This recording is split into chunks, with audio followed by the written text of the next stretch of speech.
جنازے کی نماز پڑھنے سے پہلے، پڑھانے سے پہلے یہ پوچھ لینا چاہیے کہ جس آدمی کا جنازہ میں پڑھانے جا رہا ہوں اس مرنے والے پر کسی کا کوئی حق تو نہیں ہے۔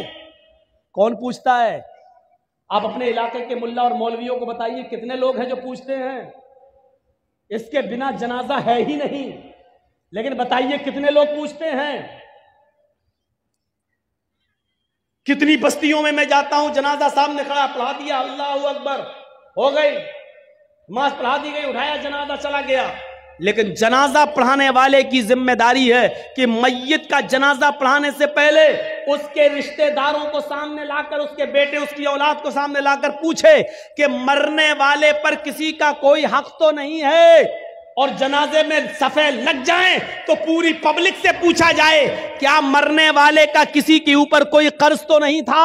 اگر ایک بھی آدمی کھڑا ہو کر یہ کہہ دے کہ مرنے والا میرا قرضدار تھا، مرنے سے پہلے اس نے قرضہ لیا تھا، قرضہ دیے بغیر مر گیا، تو پھر اس کے اوپر جنازہ نہیں پڑھا جائے گا۔ سن رہے ہیں آپ؟ پھر اس پر جنازہ نہیں پڑھا جائے گا۔ پھر اس کے گھر کا کوئی آدمی کھڑا ہو کر، اس کا بیٹا یا اس کا بھائی کھڑا ہو کر یہ کہے گا کہ اپنے باپ کا قرضہ میں ادا کروں گا، جب بیٹا یا گھر کا کوئی وارث یہ کہے کہ میں اس میت کا قرضہ میں ادا کر دوں گا، اتنا روپیہ تمہارا قرضہ میں دے دوں گا، جب اس بات کی گارنٹی جب کوئی لے گا تب اس کا جنازہ پڑھا جائے گا۔ آپ سمجھ رہے ہیں کتنا بڑا معاملہ ہے یہ بندوں کا معاملہ؟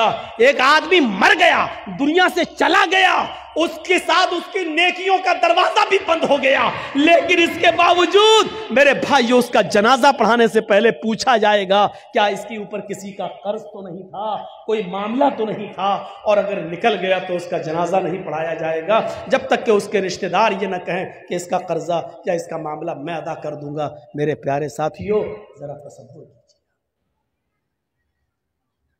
نبی اکرم صلی اللہ علیہ وسلم کا آخری وقت ہے، اس دنیا سے جانے والے ہیں، انتقال میں 2 یا 3 دن باقی رہ جاتے ہیں۔ آپ فرماتے ہیں لوگوں اگر میرا کسی کے اوپر کوئی قرض ہو تو وہ آج لے لے، قیامت کے دن میں نہیں دے سکتا۔ انتقال سے 2-3 دن پہلے لوگوں اگر میرے اوپر کسی کا قرض ہو تو وہ 2-3 وہ مجھ سے لے لے۔ ایک صحابی اٹھتے ہیں اور کہتے ہیں کہ اے اللہ کے نبی، میرے 3 درہم ہیں آپ کے پاس۔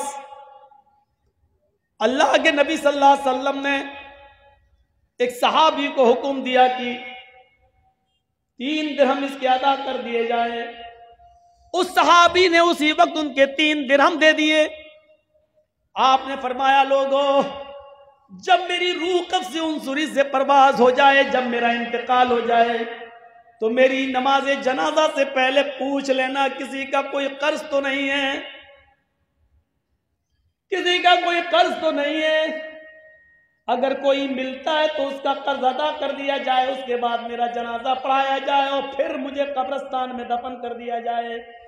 مجھے غور کیجئے میرے بھائیو، یہ وہ ہستی کہہ رہی ہے جس کے لیے ہم مقام محمود کی دعا کرتے ہیں ہر نماز کے، ہر اذان کے بعد، اور اس کا حال یہ ہوا کہ اللہ کے نبی صلی اللہ علیہ وسلم کا جب انتقال ہوا تو پوچھا گیا کوئی قرض تو نہیں تھا؟ جواب کہیں سے نہیں ملا۔ سب سے پہلے ابو بکر صدیق نے آپ کی نماز جنازہ پڑھی، پھر عمر فاروق نے نماز جنازہ پڑھی، پھر عثمان غنی نے نماز جنازہ پڑھی، پھر حضرت علی نے پڑھی۔ مسئلہ یاد رکھنا، اللہ کے رسول کی نماز جنازہ جماعت کے ساتھ نہیں ہوئی، اللہ کے نبی کی نماز جنازہ کسی نے نہیں پڑھائی۔ حجرے میں تھے، ایک ایک کر کے لوگ آتے گئے، پڑھتے گئے۔ پہلے ابو بکر صدیق نے پڑھی، پھر عمر فاروق نے پڑھی، پھر عثمان غنی نے پڑھی، پھر حضرت علی نے پڑھی، پھر ایک ایک صحابہ بعد میں آتے گئے، پڑھتے گئے، ایک ایک کر کے پڑھتے جاتے، نکلتے جاتے۔ یہاں تک کہ بعد میں عورتوں نے بھی نماز جنازہ پڑھی اور سب سے لاسٹ میں بچوں نے نماز جنازہ پڑھی. اسی کو پڑھتے پڑھتے اور لوگ دیکھنے آتے تھے.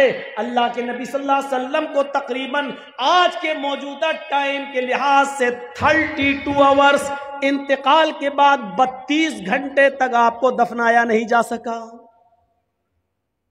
32 گھنٹے تک آپ کو دفنایا نہیں جا سکا.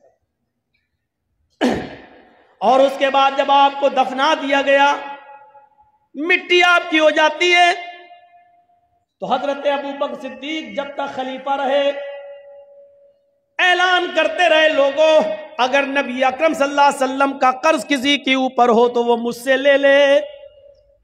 لیکن ابوبکر صدیق 2 سال تک خلیفہ رہے, 2 سال تک برابر اعلان کیا, لیکن کوئی نہیں آیا.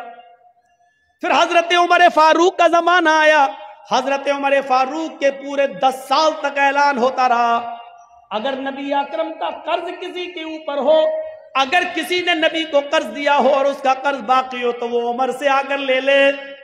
حضرت عمر فاروق کے 10 سال کی خلافت میں بھی کوئی قرضہ لینے نہیں آیا.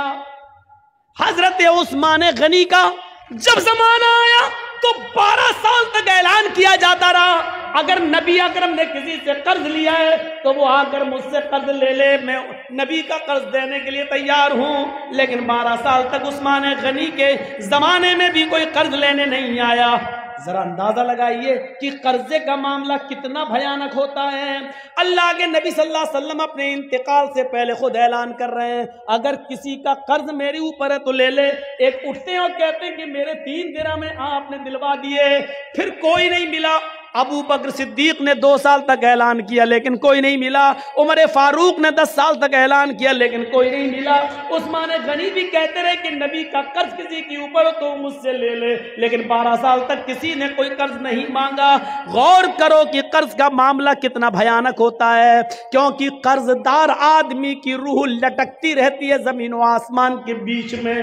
میرے پیارے ساتھیوں, جب تک اس کا قرض ادا نہ کر دیا جائے, میرے بھائیوں یہ معاملہ بڑا عجیب و غریب رہتا ہے. آئیے اس معاملے کو سمجھنے کی کوشش کیجئے. حقوق اللہ معاف کر سکتا اپنا حق, لیکن بندے کا حق معاف نہیں کرے گا. اگر کسی نے کسی سے قرض لیا ہے تو پہلی فرصت میں قرض ادا کر دے, پہلی فرصت میں قرض ادا کر دے, کیونکہ نمازیں بیکار ہو جاتی ہیں, روزے بیکار ہو جاتے ہیں, حج بیکار ہو جاتا ہے. حج اسی لیے فرمایا کہ قرضہ لے کر حج جیسی عبادت بھی آپ کرنے نہیں جا سکتے. قرضہ لے کر قربانی آپ کر سکتے ہیں, لیکن ایک وعدہ کیجئے, قرضہ جس آدمی سے لے رہے ہیں اس سے وعدہ کیجئے کہ 1 مہینے میں آپ کا قرضہ دے دوں گا, آپ مجھے 12,000 15,000 روپے بطور قرض دے دیجئے تاکہ ہمیں خصی لے لیں اور قربانی کر دیں. قرضہ لے کر قربانی کی جا سکتی ہے, لیکن اگر آپ کو یہ اندیشہ ہو کہ ہم اس کا قرضہ ادا نہیں کر پائیں گے تو پھر قرضہ لے کر قربانی کرنا بھی آپ کے لیے جائز نہیں ہے. اگر آپ کو یقین ہے کہ قرضہ ہم دے سکتے ہیں تو 1 مہینہ 2 مہینے کی اجازت لے کر قرضہ لے سکتے ہیں, لیکن قرضہ لے کر حج کرنے نہیں جا سکتے, کیونکہ قرضدار پر حج ہے ہی نہیں. قرضدار پر حج نہیں, حج تو اس پر فرض ہے جو صاحب استطاعت ہو. من استطاع الیہ السبیلا, جو ان استطاع الیہ السبیلا, اگر تم وہاں تک جانے کی طاقت رکھتے ہو تو حج کرو, تو حج کرو. اگر وہاں تک جانے کی طاقت نہیں ہے, استطاعت نہیں ہے, تو آپ حج نہ کریں.